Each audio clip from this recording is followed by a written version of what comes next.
उमर अब्दुल्ला बने सीएम, लेकिन एलजी के पास रहेंगी 10 अहम शक्तियां।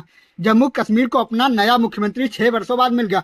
उमर अब्दुल्ला ने आज 5 मंत्रियों समेत पद और गोपनीयता की शपथ ली, लेकिन अभी प्रदेश की अधिकतर अहम ताकतें उपराज्यपाल के पास ही रहने वाली। खासकर 12 जुलाई के केंद्र के नोटिफिकेशन के अनुसार एलजी ही के हिसाब से नई सरकार चलेगी। केंद्र शासित प्रदेश जम्मू कश्मीर को आज अपना पहला मुख्यमंत्री मिल गया।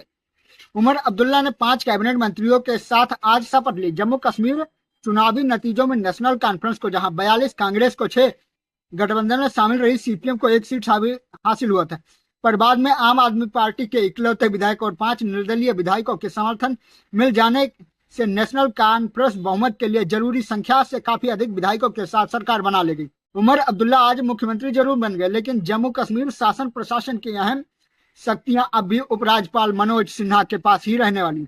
दरअसल इसी साल 12 जुलाई को केंद्रीय गृह मंत्रालय ने विधानसभा चुनाव से एन पहले उपराज्यपाल की शक्तियों में बेहिसाब बढ़ोतरी कर दी थी। एक झटके में केंद्र ने राज्य के पुलिस, पब्लिक ऑर्डर से लेकर जमीन तक के मामले एलजी को दे दिया। है एक नजर डालते हैं उन शक्तियों पर जो उपराज्यपाल के नियंत्रण में रहने वाली हैं। पहले केंद्र शासित प्रदेश जम्मू कश्मीर में वरिष्ठ नौकरशाही से लेकर अखिल भारतीय सेवा के कामकाज अंतिम निर्णय एलजी का होगा। दूसरी बात, नए नियमों के तहत भ्रष्टाचार निरोधक bureau, anti corruption bureau, ACB, लोक अभियोजन निदेशालय, जेल और जम्मू कश्मीर फॉरेंसिक विभाग भी एलजी के ही नियंत्रण में होगा। तीसरा, राज्य सरकार की पैरवी अलग अलग अदालतों में करने वाले एडवोकेट जनरल, महाधिवक्ता और दूसरे कानून के अधिकारियों की नियुक्ति पर भी आखिरी मुहर जम्मू कश्मीर के उपराज्यपाल का ही होगा। चौथा, कोई अपील दायर करने, मुकदमे को चलाने की इजाजत देने या फिर उस पर रोक लगाने से पहले केंद्र सरकार को उपराज्यपाल की अनुमति लेनी होगी।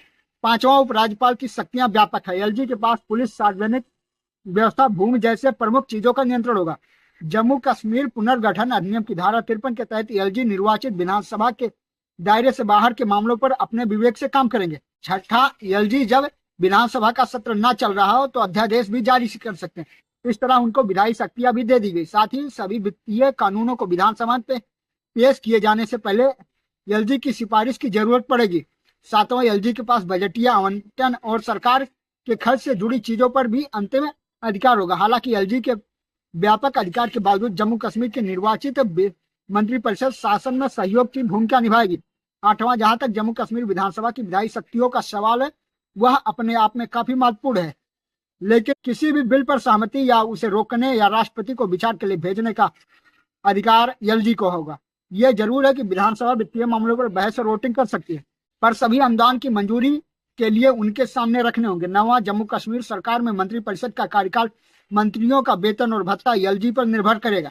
10वां, जम्मू कश्मीर में मंत्रियों का वेतन कानून की ओर से निर्धारित किए जाएंगे, लेकिन यह सब तब होगा जब विधानसभा इस सिलसिले में कानून नहीं बना देती। जब तक ऐसा नहीं होता, एलजी के पास उनके पारिश्रमिक को तय करने का अधिकार होगा।